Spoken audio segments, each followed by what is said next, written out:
Good evening all and welcome. Tonight we're going to be delving into the deep woods for this chilling collection of scary stories. Don't forget to subscribe and check out our app Mort's Bedtime Stories for even more horrors with no ads. But for now it's time to get comfortable and let the darkness take control. My granddad told me the most important thing you can take while hiking in the mountains is the radio. He showed me his one. It was a small, battery-powered one that barely weighed a thing. So basically, on his advice, I got a license for a radio so I could use it every trip I took. No matter how many advances have been made in cell phone technology, most modern cell phones cannot hold a signal in the mountains and therefore are unreliable in an emergency. A radio can help pinpoint exact locations for search and rescue parties and exchange information about weather and other warnings. In a true SOS emergency, you would want a radio. So this is my granddad's story. He said that he set off climbing in the mountains with his radio. It was summer, and he planned a 3-day and 2-night camping trip. He left at 3 p.m. and was looking forward to camping, so he only hiked about 2 hours when he started to set up his camp at around 5. He camped in a place where he had camped before with some of his hiker friends. He described it as a calm and safe area. He made a fire, prepared dinner, ate well, and drank beneath the fading bright summer sky. He took out his radio and scanned to see if anyone was in the area. He said he often chatted with other hikers and even strangers on his radio. It was a good way to share information and help one another.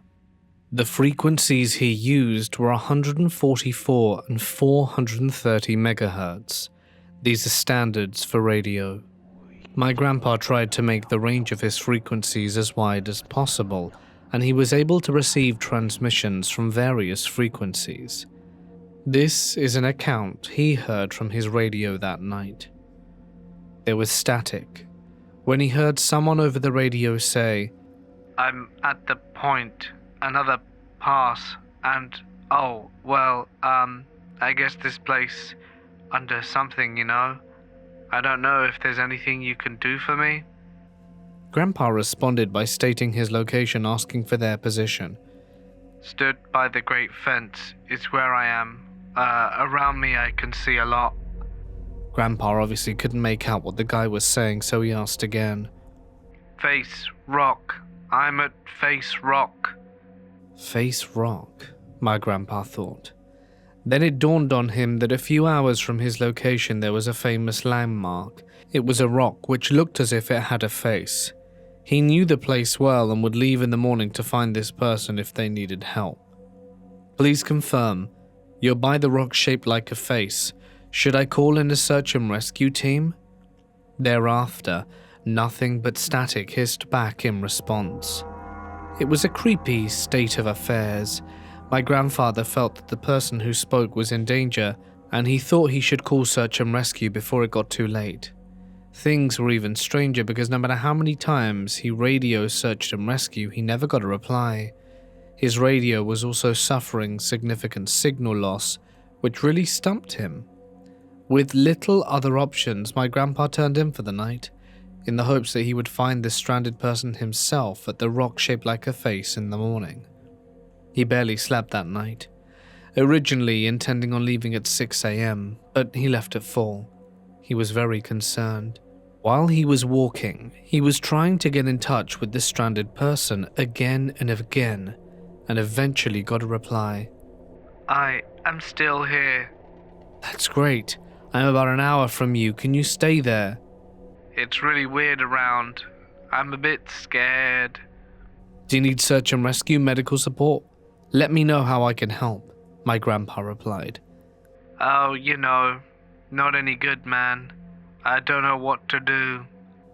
He said that the voice seemed to be horrified by something and was sounding more and more erratic. He connected with them with ease this time. He guessed it was because he was in a higher location. The search and rescue team had reported no missing people or any calls for distress in the last week. They were said that they were unable to get a team out there straight away, so they would get a regular helicopter patrol over the area. My grandfather now felt this person's chances of survival were firmly planted on his shoulders. When he heard this, he began to quicken his pace. He finally got to the face-shaped rock and immediately tried to connect with the distressed person. "I'm not sure how to say it, but it's bad," the person replied. "Where are you?" "Are you asking me if I need to know where you are?" "I'm just east of the face-shaped rock." "It's no good. You just pulled something. It seemed as if the signal was a tiny bit better than last time. He must have gotten closer. "Have you been in an accident?" Grandpa asked. "I don't know. Oh God, please, it's something." After hearing the terrifying plea for help, Grandpa radioed back to the search and rescue team and demanded more assistance. He would continue to search for this person until they arrived. The face-shaped rock was a chasm, a place where you would expect accidents to occur. The voice amidst the sea of static on the radio didn't seem to be in pain though. They seemed to be utterly horrified. He was searching everywhere in the chasm for any signs of life, a rucksack, footprints, perhaps even blood, but he found nothing. My grandfather was understandably exhausted at this point, so he climbed to the top of a large boulder and waited for the search and rescue team to arrive while attempting to contact the distressed person. "It's been so long. I'm so tired." "Can you hear me?" Grandpa responded. "I think I can hear you close." "If you can hear me, I'm going to make some noise now. Just come to the sound of the noise or tell me the direction you hear it from." Due to the chasm, any sound should be clearly audible, even if it was minuscule, so Grandpa held a rock and the sound was very audible. "Ah, that was great. I heard it, man." "What direction did you hear it come from?" "South. Definitely south." Did he say south? Because that was weird, Grandpa thought. If he heard the noise coming from the south, he would be north of my grandpa's position. But if you go north, there's nothing but a cliff face. This was around the time that search and rescue arrived, and Grandpa explained everything to them, and they told them that they would take it from there. Since my grandpa was drained at this point, he gratefully accepted, and after resting for a while, he began to head back down the mountain. He was in contact with search and rescue, all the while asking if they'd found the distressed man, but they hadn't, so he was trying to contact him himself. "It's something here. So many." That was the last communication he had. Search and rescue were unable to make or find contact with anyone either. A few years later, my grandfather was telling this story to some of his hiking friends who said that there had been a body discovered by the rock which looked like a face. The victim had innumerable cuts all over the body. It is unsure if these incidents are connected, but he doesn't like to go anywhere near the face-shaped rock anymore. This happened many years ago during autumn. My parents told me we were going camping, and I was allowed to bring a friend. I couldn't wait. I knew it was going to be fun. So when the weekend arrived, my parents and my friend and I went off into the mountains for a camping trip. It was only a one-night trip, but that was plenty for me. Back when this took place, outdoor camping didn't seem as popular as it is now. When we arrived at the campsite, we were surprised to see that there were no campers in sight. To be honest, it felt a little bit lonely. I soon forgot about that feeling since I was a schoolboy, and I saw the campsite as our own private playground. We played by a nearby river and in the woods, and then later that night we had a campfire with a barbecue. It was really great. Just before bedtime, my friend's mood changed. Usually he was full of self-confidence, but when the sun went down, his spirits dampened. He started to get homesick and frightened. Eventually, he told me through tear-filled eyes that he wanted to go home. By the time he asked, it was far too late. My parents had had a drink and were getting ready for bed. We turned in for the night, the sounds of the forest all around us. It was pretty spooky out there in our tent, in the wild, but we were able to get to sleep without any issues. The next morning we left for home. We had planned to spend a little longer at the campsite, but because my friend was clearly in a bit of distress, we headed home early. We left while it was still dark out. I can't remember what time it was in the morning, but it felt like everyone wanted to leave as soon as possible. We wanted to return home, and since it was the weekend, my parents went up to their bedroom to take a nap or something. Well, they said they were going to take a nap, but I heard a lot of banging coming from up there. Anyway, it was still early in the morning, and I was quite tired. I was nodding off while I was sitting on the sofa watching the morning cartoons, and I woke up when the house phone rang. Back then, there were no caller IDs on our phones, so we had no idea who was calling, and I was hoping it would be Grandpa. My parents showed no sign of coming downstairs to answer the call. It just kept ringing and ringing, so I picked it up. "Oh, hey, good morning." The voice belonged to some girl I didn't immediately recognize, and based on my recollection, I would say she sounded around my age, or perhaps it was an older woman with a youngish-sounding voice. The more I think about that, the more I think it could be plausible. I was quite sure I had never given any of my classmates my home phone number, so I didn't say anything for a while, just listened. Anyway, camp last night was fun. The barbecue was really great too. Those shrimp were delicious. I had a good laugh when your friend, who's usually so cheeky and confident, started tearing up because he was homesick. Still, I kept quiet. I was still sleepy at the start, but now I was awake. Something wasn't right. I began to get scared. There were only us four at the campsite. How the hell did someone else know what we were doing out there? I couldn't answer that question by myself, so I asked the mysterious person on the other end of the line.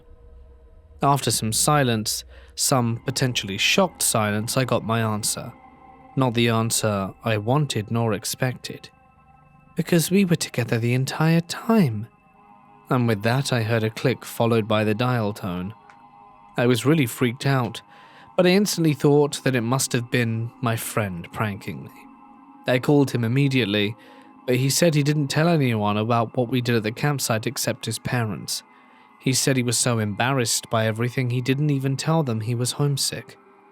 When my parents came downstairs from their nap, I asked them if they gave anyone our number or told anyone about the camping trip, but they said they didn't tell anyone or give anyone our number. The only person they gave our number to was the person who received them at the camping site. In the end, I guess, or maybe hope, is the abject word here, that it was a prank and nothing more. But I have a strange feeling that we were being watched by someone in the woods that night. And I just can't forget those last words I heard on the phone, because we were together the entire time.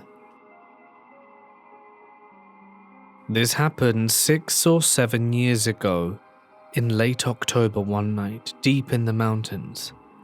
I was a student, and for some reason amongst my friends and fellow students, it was really popular to camp in the mountains alone.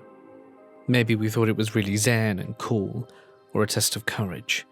It didn't involve anything too taxing, no hiking or anything like that, just a simple one-person camp out in the woods.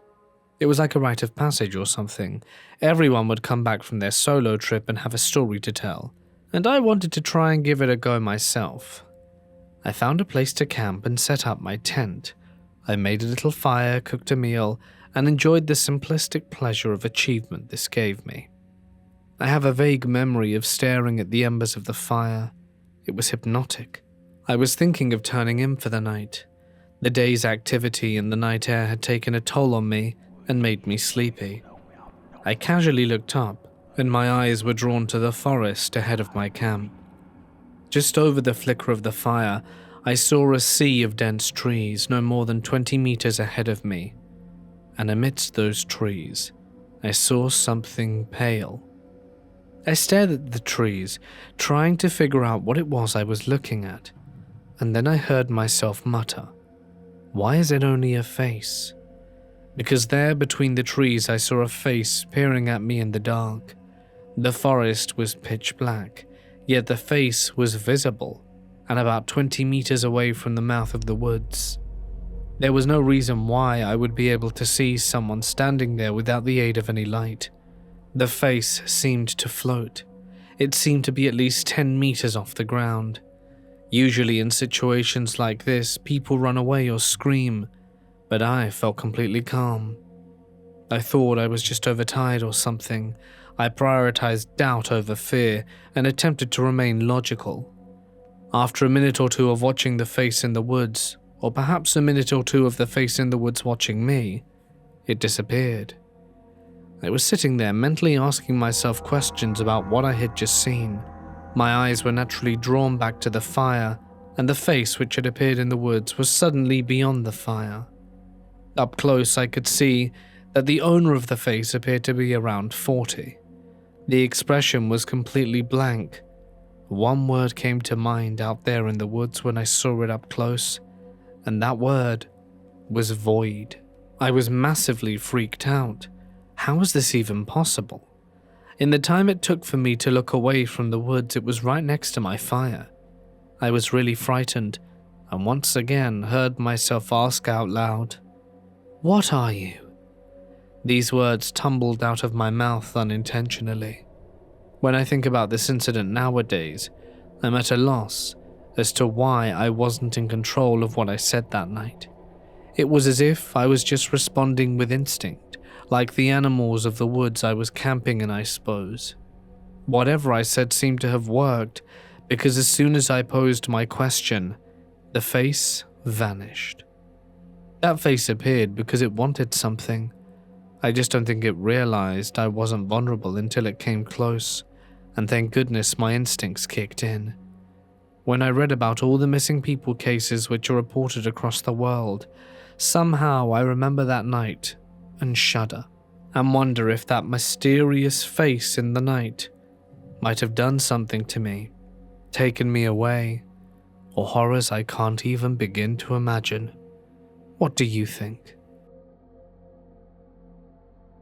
When I was in elementary school, I joined a camping trip for 2 nights hosted by the school during summer vacation.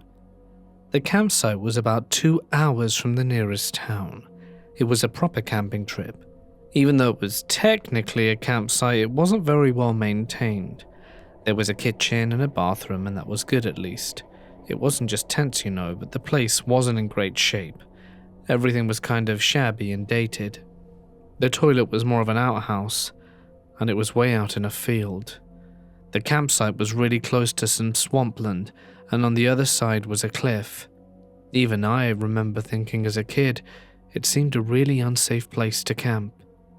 We had plenty of activities, such as hiking and fishing in the day, and the campfire and doing dares at night.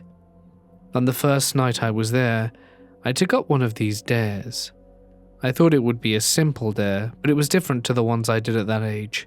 This was a bit more intense. This was a dare that was created by the teachers. Go into the woods without a flashlight alone and stay there for a while. These were the rules, if we dared to. If you start running or you'll scream, you'll alert the wild animals and become one of the kids that goes missing round here. That's what the teachers said. I can understand that they were trying to make it fun for us, so I'm pretty sure that we were perfectly safe, but looking back on it, it felt a bit strange. We were told to be completely silent until one of the teachers came to get us. Even though I didn't really want to do this, I went along with it. I was somewhere far from home and far from civilization in the mountains. I was a pretty obedient kid. So I walked with the teachers and their flashlight out into the middle of the woods. It was so dark, and all I could hear were the sounds of insects and the slow sigh of the trees. I got to where I guess was the designated spot, and the teachers' flashlights went off, and I heard them trudge away over broken branches and through thickets of weeds and bush. When that flashlight was off, there was nothing but darkness all around. There should have been other kids close by doing the dares with me, but I couldn't hear anyone else about. I couldn't tell if my eyes were open or if they were closed, it was that dark. The air was acrid and warm, and it seemed to cling to my skin. I heard the occasional rustle of bushes and the call of the wild. Some unknown animal was barking in the distance, and I hoped that it was the distance. It was hard to say if it was far or near. I guess in reality I was only there for a few moments, no longer than 5 minutes tops. But it felt so long. I was so isolated, alone in the world. Then the flashlights came out of nowhere and came straight towards me. I was relieved that they were back and that I wasn't alone anymore, and we headed back to the campsite together. All the teachers were saying, "Oh, we're all lucky we didn't see anything creepy this year." We were all joking, and I guess we kind of felt brave and mature. It was good. The rest of the night was pretty uneventful, to be honest. The next day I noticed that my friend, who also did the dare around the same time as I did, was looking awfully frightened. She was looking at the cliffs. When I asked her what happened, she just replied, "Can't you see them?" I looked at her puzzled. "Come take a look." She took me to the edge of the field towards the cliffs. "Look down there." I looked down and couldn't see what she was talking about. There was nothing but a flowing stream, but my friend looked like she was on the verge of tears. "The kids with the red faces down there, can't you see them?" She could see a girl and a boy that I could not. She was shouting and crying. It had clearly upset her. Soon after, the teachers came over to see what all the fuss was about and try and console her, but just like me, they couldn't see what she was talking about. I was worried about my friend, but life on the campsite carried on, and as you know, now kids have short memories and attention spans. I guess we got distracted and forgot all about it. Later that night I was really tired, but a lot of the other kids were still awake and lively. I was snug in my sleeping bag on the verge of sleep, and I could hear them whispering excitedly and happily in the glow of the lamplight. Just as soon as I was about to fall asleep, I heard the tone of the kids around me shift. Excitement gave way for tension, and I heard them whisper, "Are you okay? Wait, let me go and get the teacher." I popped my head out of the sleeping bag and saw two girls leaning over another girl sitting on the floor leaning forward. The girl on the floor was complaining of pain. "It hurts. It's so heavy. Help me," she said. She was complaining of feeling crushed, and right before our eyes she folded. Her chin was nearly touching the floor. It was as if she had something heavy on her back. She cried and screamed, and everyone in the tent panicked. It was one of those huge outdoor tents, by the way. Everything was happening so fast. It was very stressful. Everyone was very frightened, and I never heard screaming like that before. The teachers came running in. One of them had a bottle of salt in their hand, and he sprinkled it everywhere, and he started hitting the girl in the back with his palm. And miraculously, the girl stopped crying and screaming, and she was up on her feet like nothing had happened. After that, nothing else really of note happened. We went home without issue, and on the coach home I spoke with my friend and the other group of kids that I wasn't friendly with about what happened. Some kids had different experiences. One said that when they went to the outhouse at night, there was a kid they didn't know, standing stock still just staring at them. Another kid said that they saw shadows everywhere they looked, humanoid shadows. I was really surprised that there were more experiences. The mountains are truly unusual places. My friend who saw those kids with the red faces has been mountain phobic since the trip, and I can't even remember why I wanted to go there in the first place. In April of 2016, I had done 9 days on the Appalachian Trail, and it was truly life-changing.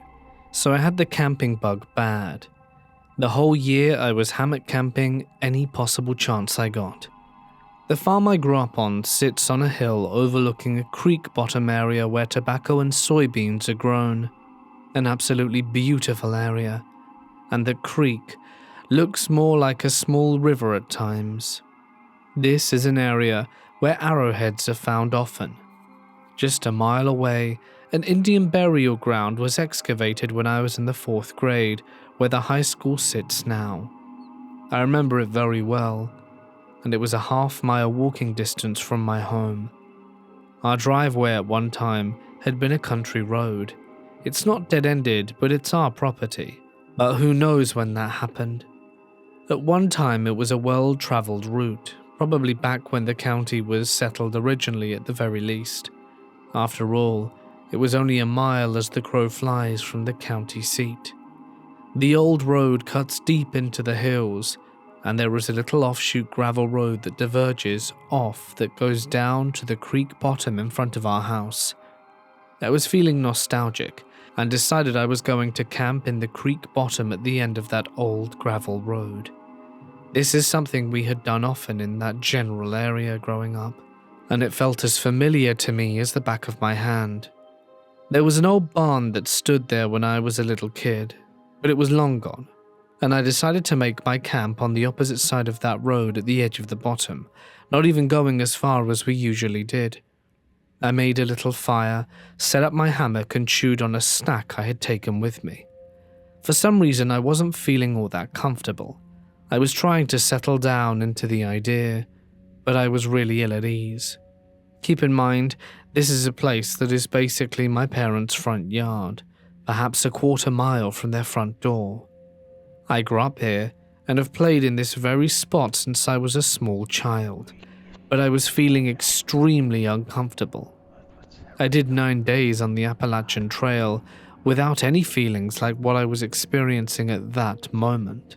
I was determined to stay down there and laughed at myself. It was a pretty calm, quiet night. Then, all of a sudden, a big gust of wind blew through the camp. Out of a complete calm, it made no sense. I was basically surrounded by a clump of trees nestled up against a hill at the corner of the bottom. It was really odd for a gust of wind to come where I was. Then I really started to feel a heavy sense of foreboding. It was like I wasn't alone and that I was being watched. I was still trying to rationalize it when all of a sudden, I heard a few deep snorts that sounded like they were in my general vicinity, at the most 15 feet away. But I heard no footsteps, no rustling, just snorts. I thought to myself it had to be a buck, but why couldn't I hear it moving? The hair on the back of my neck was now standing straight up, and I decided it was time to go. I packed up everything, doused the fire, and immediately walked up the hill. I felt like the whole time I was at camp, something was very agitated with me, and I had to get out of there fast. It was a very intense feeling, and it didn't subside until I was at least 50 feet away from where I had been. It wasn't the only time I had this kind of experience, but it certainly was one of the more memorable, for all the wrong reasons.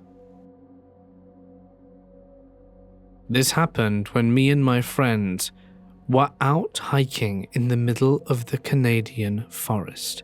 Absolute middle of nowhere near towns or even roads. So just for context, we were at least 120 miles or 200 kilometers deep into the Canadian forest, when we stumble upon something we wish we'd rather not seen. The first thing that hit us was the smell, overpowering and hideous.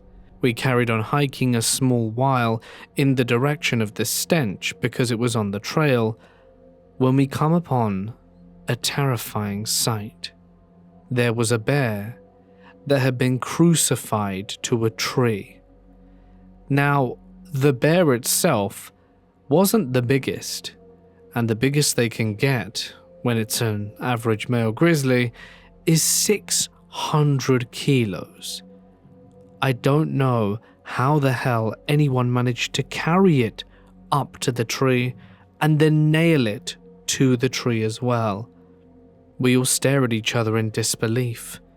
The same questions popping into our mind. How did it get up there? And who or what could have done it? Nail gun and a crane? A few really strong dudes and a nail gun? All of these thoughts crossed our mind.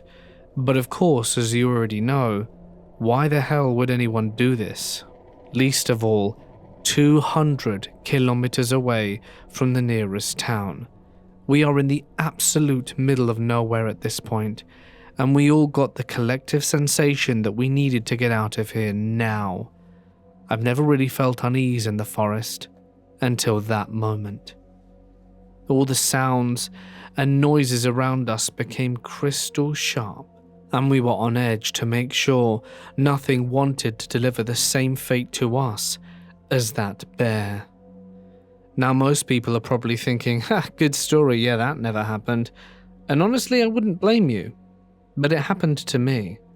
And I know how far-fetched it sounds.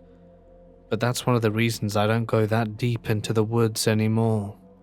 You never know what's gonna happen or what can be out there when you're that deep, far away from everyone and everything. I lived on a large cattle station in New South Wales, Australia, until I was 16. A few years before we left, my dad and I were out looking for a few lost cattle in the back paddocks, which back onto quite steep rocky mountains. We were crossing a shallow creek when our horses started snorting and getting flighty. There was movement above us, high in the trees. My horse started rearing, and just as my dad reached over to grab my reins to settle the horses down, something big and grey dropped from the trees between us. Our horses took off in opposite directions, and it took all my strength to pull my horse up. My dad eventually came to me and was quite anxious about us getting away from there. I asked him what was wrong, what was it? It was a roo, he said. It had been gutted and dead a while by the smell. He threw another look over the shoulder, and we got moving a bit quicker. I heard him mutter to himself, "How the hell did it get up a bloody tree?" He never went out without a gun after that. There are stories about big cats out in the Australian bush. It's the only explanation we could ever come up with. But why they would gut their meal and not really eat it is beyond me. My husband, kid and I live out in the middle of nowhere on a plot of land that's about 100 acres. I say probably about 95 of those acres are wilderness with ATV and hiking trails that we, and several of the previous owners, created by exploring. We use that land for camping, hiking and hunting. We like to find a spot, clear it a bit, camp overnight. There's so much space we've never stayed in the same place twice. We've seen some kill sites, both old and fresh, lots of animal tracks, places where deers bed down, etc. I've even spent a lot of time hiking solo while the kids are in school or my husband's at work. Whether alone or with the family, we always carry a firearm for protection. A few weeks ago, we decided to load up our camping gear and start a new trail. We mark the trails we make with spray paint on trees, as we're pretty far out in the woods, having hiked almost an hour when the atmosphere seemed to change. I don't know who noticed it first, but my husband, who was leading the three of us, turned around and gave me a concerned look. The birds had stopped chirping, the insects were quiet, and there were no sounds around us. When in the woods, complete quietness is rarely a good thing. We continued onwards, hyper-aware of our surroundings, while our kids continued merrily talking. We came to the screen that marks the midway point of our property, and we stopped for a few minutes. My husband and I stared down at each other, and we both felt something was off, but we didn't want to scare our daughter. I finally broke the silence and said I suddenly didn't feel good and that we should go home. My husband nodded in general agreement, while our daughter voiced her protest. We turned around and started back. After going a few hundred yards, still in the silent wilderness, I looked to my right and saw a person crouched down in a ghillie suit about 150 feet off our trail. I'm very positive they saw that I noticed them, but they never moved. I cleared my throat to get my husband's attention, and when he looked back, I put my hand on the gun in the holster on my hip, which caused him to readjust his rifle in preparation for anything. I sped up my family and we hurried back home.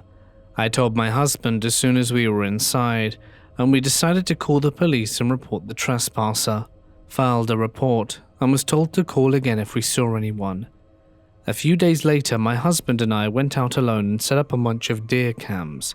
We didn't go back out into the woods for maybe a week.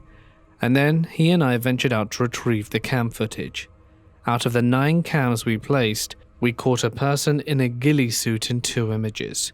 We handed copies over to the cops to go with our report. We haven't gone back out since except to check the deer cams or gotten any other trespassers. It freaks me out even more thinking of the few times while we were camping that we heard walking near our tent in the middle of the night. We always assumed this was just curious animals. We later found out who it was. It was someone who had worked for my husband who had been fired for misconduct. He apparently had a thing for me and sent me some incredibly graphic and inappropriate texts which resulted in his being fired. We found out it was him after he broke into our shed in the ghillie suit and stole some stuff.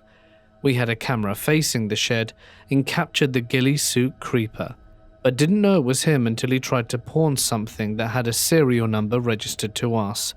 The pawn shop notified us and notified the police.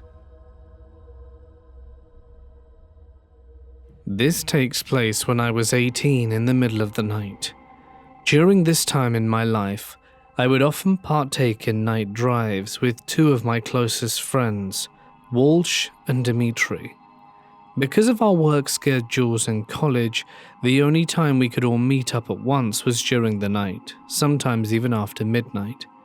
With us living in a small rural New Hampshire town, one of the only things you could do at this time of night, besides visiting the 24-hour fast food establishments, was drive.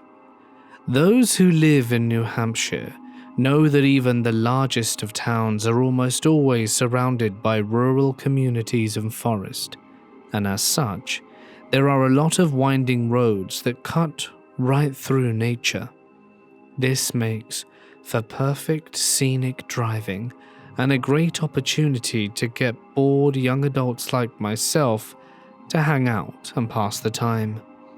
During this particular night, we were out especially late on an early November night, past 3 a.m. in fact.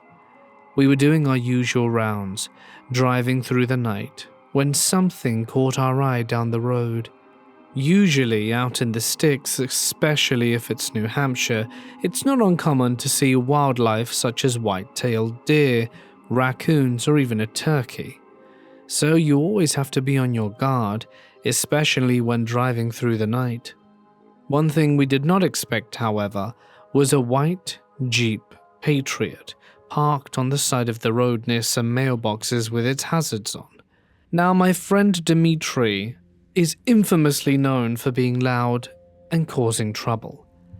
One of his favorite pastimes when he's in the car with us is yelling random things at passers-by, and when he saw this car, either as a joke or out of genuine concern, he rolled down the window and yelled, "Are you okay?" as we sped by. I expected nothing of it until I noticed something alarming in my rearview mirrors. The headlights of the car we passed had not only turned on, but were starting to get bigger. Next thing we knew, the white Jeep Patriot was right behind us, but it was at that point it did the unthinkable. It went into the lane of the opposing traffic next to my car and immediately swerved right into us. Whoever was in this car, we had apparently angered, and they were attempting to run us off the road. In a span of 20 seconds, the situation went from being slightly humorous to absolutely downright terrifying. My little sedan would not be able to hold up against a Jeep. Going on pure instinct, I turned off my car's lights and floored it, using only the faint moonlight of the road to navigate. I was going at 60 in a 35 zone, navigating off moonlight alone down a dark country road at 3 a.m. I understand that many of you hearing this will think it was incredibly dangerous and a dumb idea, and you'd be correct. However, the potential alternatives were even more dangerous, and I was not willing to find out what they were. After gaining a huge lead on the white Patriot and coming out of sight of it, I eventually turned down a dark cul-de-sac, parked my car next to the center island, and turned it off, making sure all interior and exterior lights were off. Less than 30 seconds later, I saw it speed by on the main road, and we were in the clear. The three of us spent 10 minutes collecting our thoughts in complete silence before turning the car back on. I dropped my friends off at their homes without a word, save a goodbye, and got home safely and tried going to bed. But I was so shaken up, I was unable to sleep that night. The next day we considered filing a police report, but what could the police realistically do in this situation? To this day we have no idea why that white Jeep Patriot attempted to chase us off the road. Perhaps the driver thought we insulted them, or perhaps they were doing something illegal, such as going through the mailboxes that we were parked next to. We will likely never know. I was 15 years old at the time of this occurrence. I lived in a very remote area in Montana. All that was around is plains, towns, and farmland, and of course some trees. Me and my family moved here from another town in Montana about 5 years ago. We never had any problems with our neighbors before, well, up until this day. My brother had a friend over at the time called Alex. My brother and Alex were going on a bike ride pretty early in the morning to Alex's old neighborhood, and then my brother happened to get a headache. So I decided to go for a ride with Alex because I felt bad that my brother couldn't go. I thought it would be a quick bike ride with Alex to his old house. It took about an hour to get there. He lived on a road called Heaven's View. On the way, he was talking to me about his insane old neighbor who charged at Alex with a knife, and many, many more occurrences. Alex's family even had to go to court over how the neighbor acted. He also told me that his neighbor was a felon. That part was really interesting. We checked out his old house. It was actually pretty nice, not gonna lie. I took a glimpse at his neighbor's house, and it wasn't half bad. Nicer than the house I lived in, and I didn't think much of it. Me and Alex started to head back. Keep in mind, both of us did not have our phones on us, and we were riding on a gravel road that had nothing but washboard under it. We noticed this red Ford F-150 coming at us, so Alex and I pull over. The truck is centimeters away from hitting us. Alex looks at me with a terrified expression. It actually freaked the hell out of me. I yell out, "What?" And then Alex says, "That's them." I instantly knew what he was talking about. It was the psycho neighbors. I look in my rear view, and on my bike, I see the truck whip around really quickly. My heart started to race, and I signal Alex to book it ahead. We start going very fast, and then I see a four-way, gravel on one side, pavement on the other. I pull up next to Alex and tell him to turn last second on the gravel to the right. I turned around, and the guy driving was really skinny looking with his hood up. I was so terrified. We turn instantly, and the guy in the truck almost hits a tree, but he got wound up in the ditch, or a big bush to hide him behind his driveway. The guy thankfully did not see us go into the driveway, as he stopped right next to the bush and drove away. A really sweet old lady came out, and she texted my dad on her phone to come pick me and Alex up. My dad gets there, and we put our bikes in the back of the truck and go back to my house. On the way back, we see the truck speed ahead of us, and Alex and I frantically tell my dad that he is the guy who tried to chase us. My dad tried to speed up, but the truck was too fast and got away. I know for a fact my dad would have kicked his teeth in for chasing a 13 and 15-year-old. I have learned to never go into that neighborhood again, and thankfully, nothing else has happened since this encounter. This was something I really had a hard time coming to grips with when it happened when I was 13, back when I was living in Houston, Texas. I lived in the suburbs. It was a nice, bustling area, and I was always around people, whether in the apartment complex I was in, or just going about my day. I was never truly alone.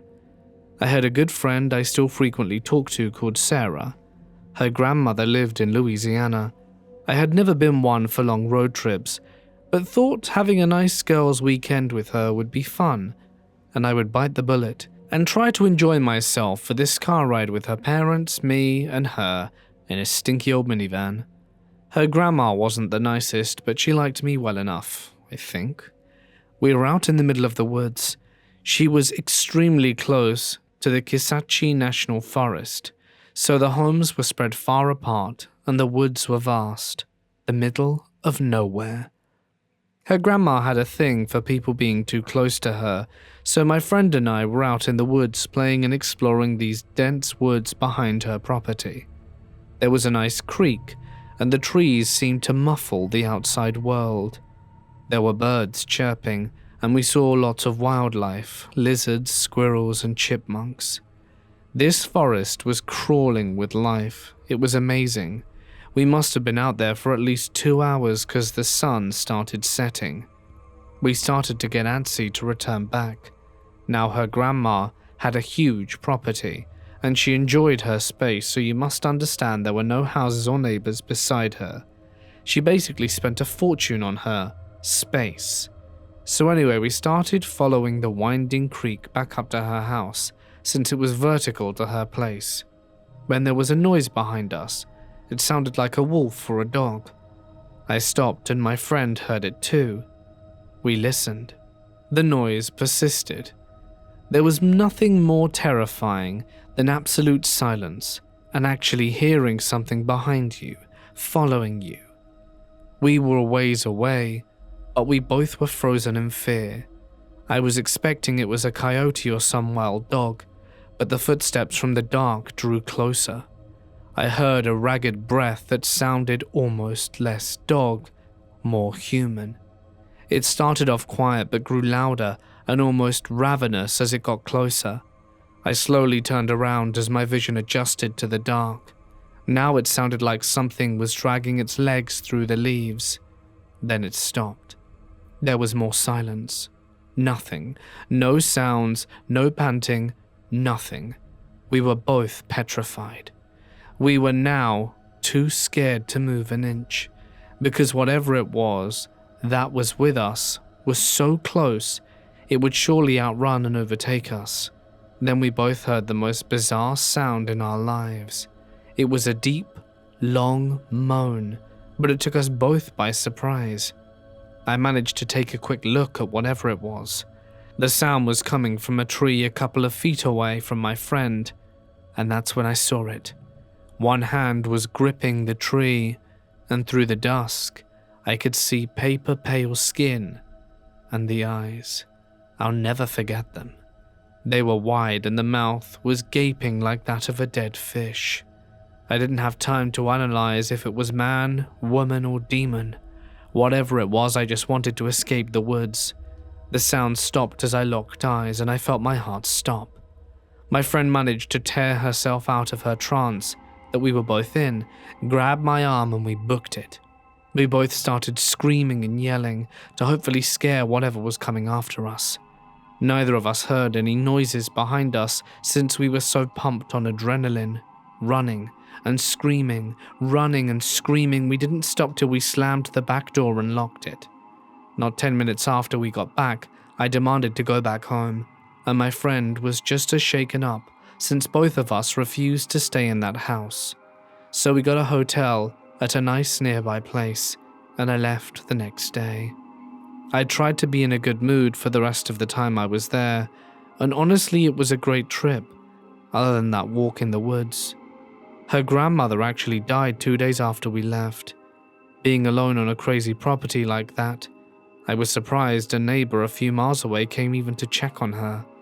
We were not sure how she died, but my friend and I still have our suspicions.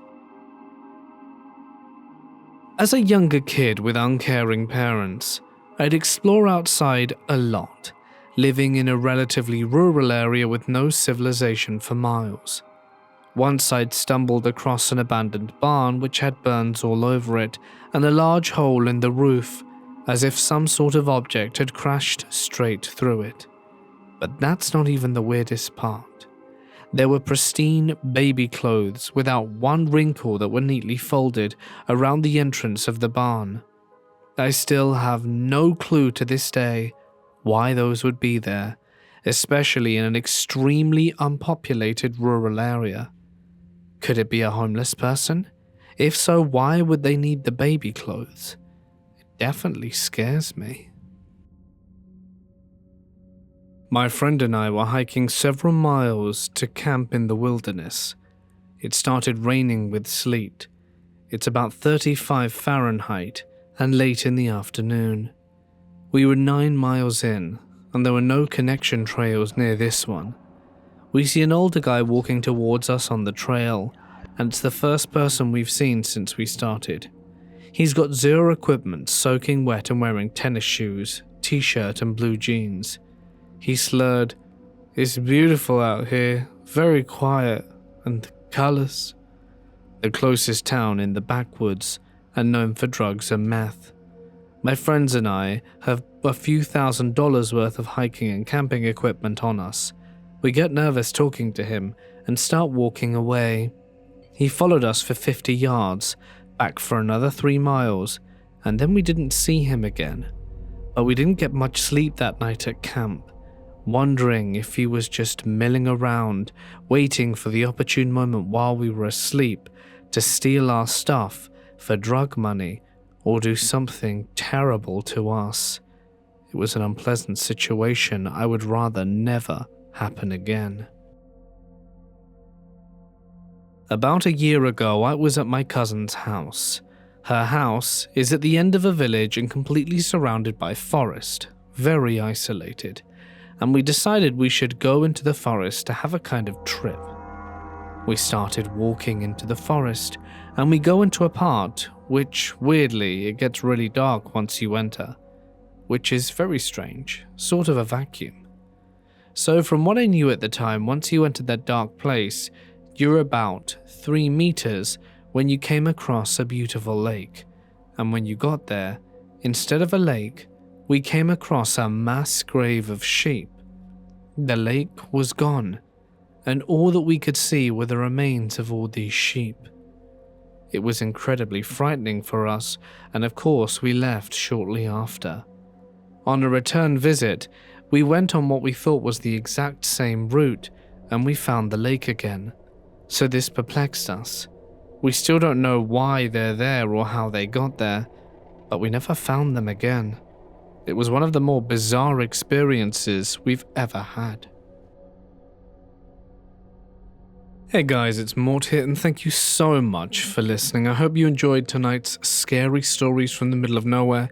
If of course you did, you can let me know down below. Don't forget to sub, press the bell icon, and all the good stuff. Huge thanks as always to my members and patrons whose names you could have seen on screen for their contributions. Tomorrow I've got some exclusive members and Patreon only content that's dropping, so if you're one of those, be sure to check out these platforms tomorrow. Until next time though, hopefully see you Thursday for some terrifying ghost stories. So, until next time, stay awesome and good night.